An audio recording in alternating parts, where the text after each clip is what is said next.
Good day, everyone. Welcome. So, today we have a very great topic before us, and this topic is about Aaron. Okay, and this message I'll be directing it to pastors, okay, all men of God, and also directing it to all humans. Let me bring it that way so that everybody will know that this message is for everyone. Now, if this message resonates with you, no problem. If it does not, you can share it. Maybe there's someone else that is in your house that the message may resonate with. Okay, thank you so much.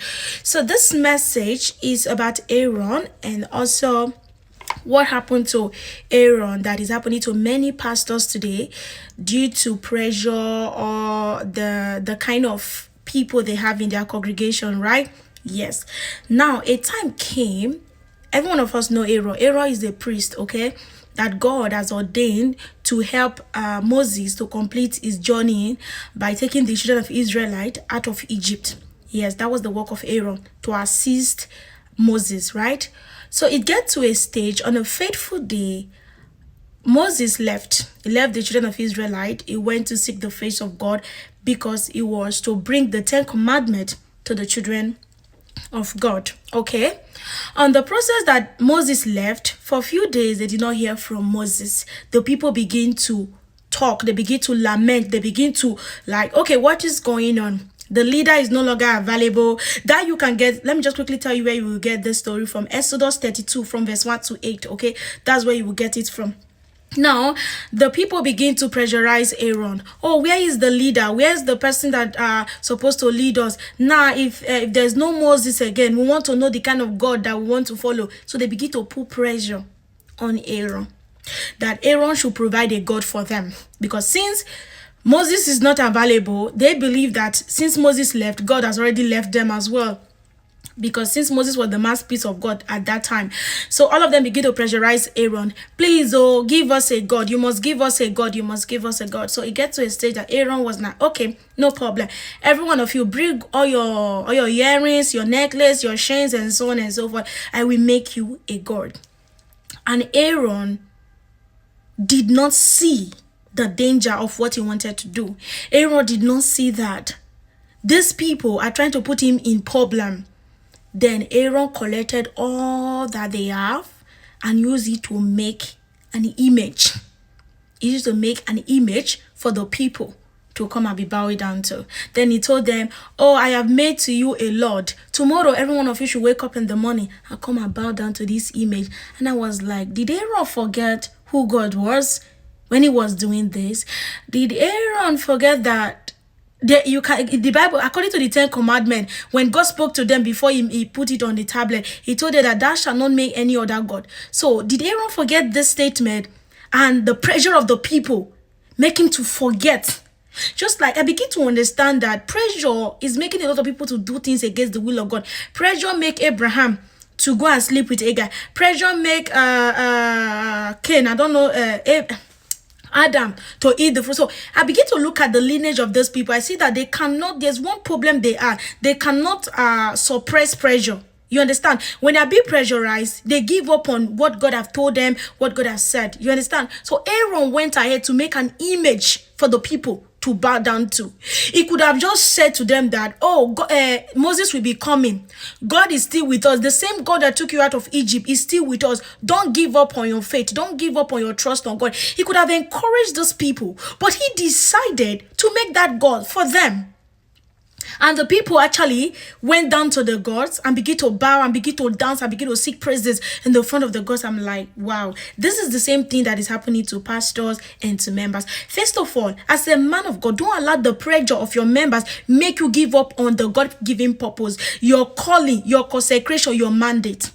That's why I tell people, I say, no one can pressurize me to do what God did not ask me to do. If you feel that my messages are not giving you what you want, if you feel that my ministry is not the kind of ministry you want to say, if you feel that I'm not the kind of person that will teach you, or maybe you needed prophecy, I'm not prophesying, or you needed deliverance, I didn't do deliverance on you, and you're like, no, this is not where I will go. It's very good. You can go. But the fact that I will have to compromise The fact that we have to look for all means to deliver you or to prophesy for you, it means that God is not leading me, I'm leading myself. This is exactly many men of God are doing.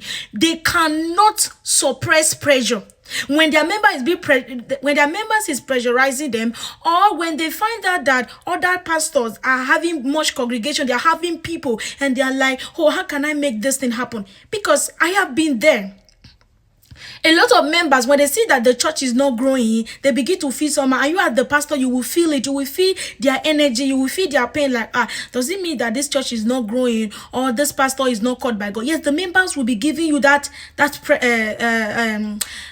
reaction. You'll be seeing it them, right? Yes. But regardless of whatever they feel, you still need to stand on your ground as a man of God, that God can do all things. It's not compulsory that your ministry must have billions of people. That is the reason why I keep telling men of God, before you start thinking that God is punishing you, before you start thinking that, oh, I need 100 members, 200 members, did you even ask God at this stage you are, how many members he gave to you? Because if you cannot have but 200 members, God can't give you 200 members. If you cannot take care of 5 people, God can give you 100. So before we start lamenting, looking for a way to get billions of members in our church, first of all, check the little God has given to you. If you can take care of them, if you were able to take care of them, number one. And secondly, did you ask God that this season, this 2025, am I to take care of only this sheep? Did you ask God? Because we always want to get ahead of things without asking questions. This is where the problem lies. Now, the members will now come and pressurize you. You will now want to do things, evangelism, do program, do this, all in the name to attract people. And by that time, the devil will see your heart, and this one is looking for members. You start sending Jezebel and different kind of people to the church. Or all in your mind, you are recruiting members, but you don't know that you are recruiting demons. So this is the reason why Aaron just did not recognize the signs. He was supposed to encourage the people to be patient. But today, we don't encourage the people to be patient. And now, I fall back to the members. Okay, a pastor is not a spirit. Is not God.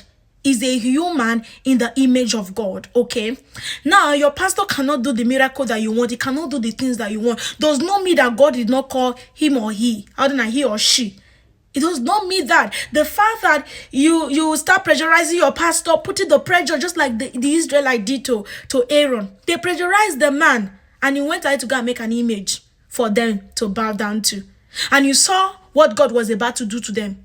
When God noticed that there was a feast going on down, he told Moses, run down and go and see for yourself. The people, they have turned their back against me. They are not buying that to an image. The first thing, who created the image? A man of God, a priest.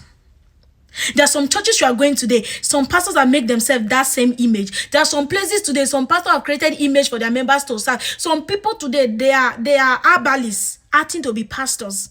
They are herbalists in the church. They are actually babalawo. They are in the pulpit today. So a lot of people are creating gods for their members, or in the name of they want to please their members. That is why I can never please anybody and displease God. I rather displease you. If you want to leave the church, if that is what you feel is okay, no problem. If you feel that I'm not worthy to be your pastor, no problem. But if I am worthy before God, I am more satisfied being worthy before God than being worthy before men. Because the pressure that members are putting on pastors nowadays is too much, number one. And secondly, pastors, you must know your ground. You must know your consecration. You must know what God has called you for. Don't allow the pressure of your members make you to create an image that is not of God, or in the name of you want to do what they want. Aaron did it. He created the image. All of them begin to bow down. God noticed that something has went wrong. He said, Moses, go down. And when Moses got there, Moses was very displeased. What was it? God said, Moses, allow me. Let me destroy every one of them. He said, I will create a new nation again with you. Let me just destroy every one of them. Thank God Moses was there to plead on behalf of them. If there was no Moses, trust me, that generation would have been wiped out again. The Bible said, and God repented of what he wanted to do to them. The same thing I want to drop with every one of us. Don't put pressure. If your pastor is not doing what you want, be patient. When the time comes, everything will fall into place. Please pray for your pastor and pray for yourself that you should not be used by the devil to pressurize your pastor. And God will bless you. I remember Pastor Dorcas. If you like this video, please share with other people and save it for future purposes. Thank you so much, and bye-bye.